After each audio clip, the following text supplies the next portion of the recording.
अल्पसंख्यक हिंदुओं के लिए बांग्लादेश कैसे मौत का मुल्क बन गया है, देखिए इस रिपोर्ट में।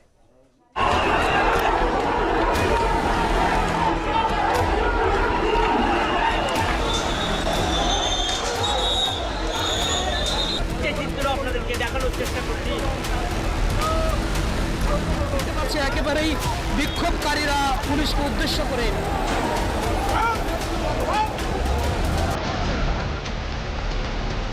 जिहाद के नाम पर बांग्लादेश में कट्टरपंथी ताकतें हिंदुओं को टारगेट कर रही हैं।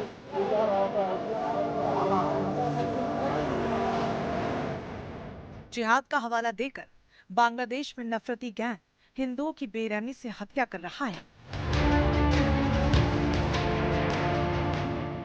जिहाद की आड़ में बांग्लादेश में हिंदुओं के मंदिर जलाए जा रहे हैं, लूटपाट की जा रही है।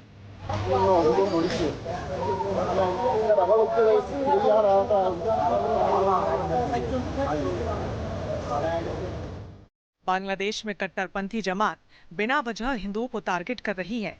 भारत विरोधी एजेंडा चलाकर कभी किसी को जलाया जा रहा है तो कभी किसी का घर लूटा जा रहा है।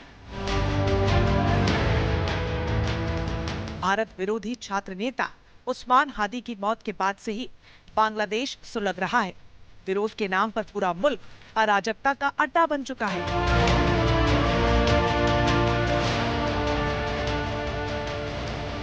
ये सब जिहाद के नाम पर किया जा रहा है।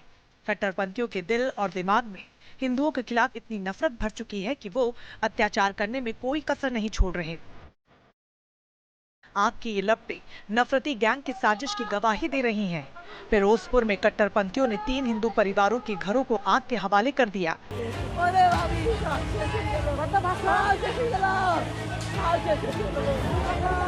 हिंदुओं को जिंदा जलाकर मारने की कोशिश की गई। पीड़ितों ने किस तरह अपनी जान तो बचा ली, लेकिन घर और वहां रखा पूरा सामान खाक हो गया।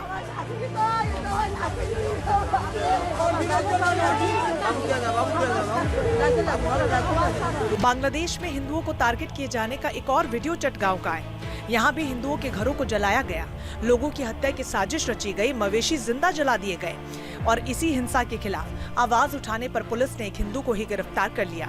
जिहाद के नाम पर बांग्लादेश में हर तरफ तांडव मचाया जा रहा है। इस्लामी कट्टरपंथी तानाशाही पर उतारू हैं। चटगांव में एक उपद्रवी ने मंदिर में तोड़फोड़ की, देवी देवताओं को पहनाए गए वस्त्र उतारे, मूर्तियां तोड़ी। बाद में जब पुलिस ने उसे पकड़ा तो सच सामने आ गया। कट्टरपंथी ने बताया कि ये सब उसने जिहाद के लिए किया है। अल्पसंख्यक हिंदुओं को निशाना बनाने की ये पहली घटना नहीं है। 2024 में भी कई मंदिरों में आगजनी की गई, लूटपाट हुई और कई मंदिरों को तोड़ा गया।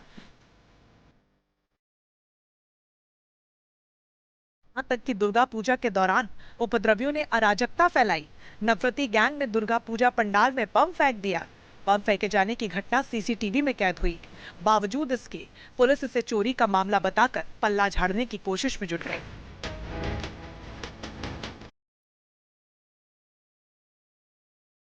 अगस्त 2024 में शेख हसीना सरकार की विदाई के बाद से ही हिंदुओं पर लगातार अत्याचार हो रहे हैं।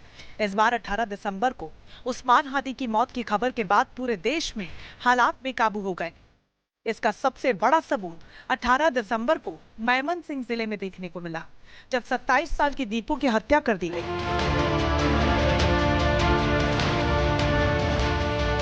उस रात जिहादियों ने दीपू के साथ हैवानियत की सारी हदें पार की। एक उग्र भीड़ ने दीपू को घेर लिया। वो अपनी जान बचाने के लिए हाथ जोड़ता रहा, चीखता रहा, खुद को निर्दोष बताता रहा, लेकिन भीड़ ने उसकी एक न सुनी।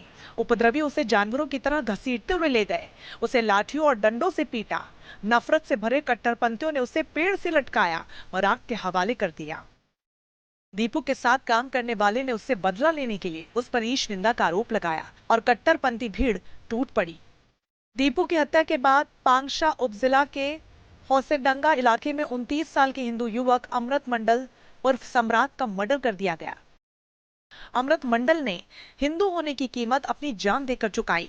भीड़ ने गुनाह नहीं देखा, कानून नहीं माना, पहचान देखी और लाठियां बरसाई। पीट पीट कर मार डाला गया। बांग्लादेश में दिसंबर के महीने में कुल 9 हिंदुओं की हत्या कर दी गई।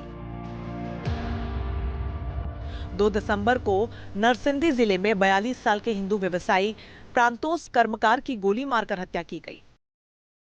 5 दिसंबर को फरीदपुर जिले में 35 साल के हिंदू मछली व्यापारी उत्पल सरकार की चाकू मारकर हत्या कर दी गई।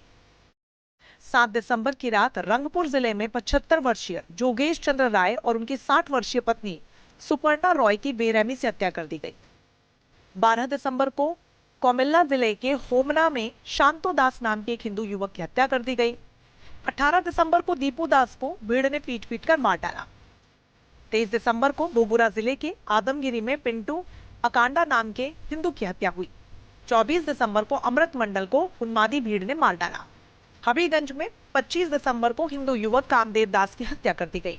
उसका शव 27 दिसंबर को तालाब से बरामद हुआ।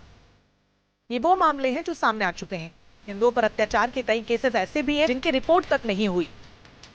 इतना अत्याचार होने के बाद भी यूनुस सरकार की आंखें बंद हैं।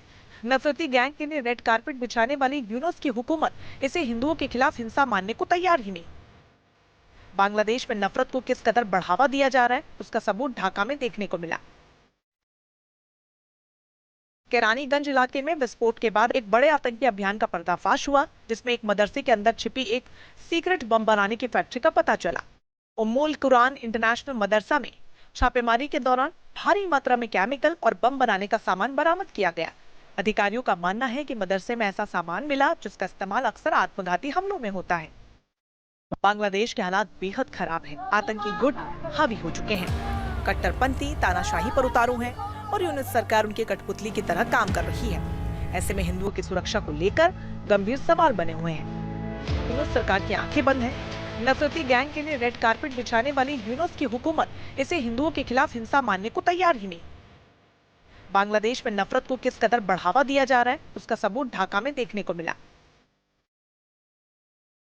केरानीगंज इलाके में विस्फोट के बाद एक बड़े आतंकी अभियान का पर्दाफाश हुआ, जिसमें एक मदरसे के अंदर छिपी एक सीक्रेट बम बनाने की फैक्ट्री का पता चला।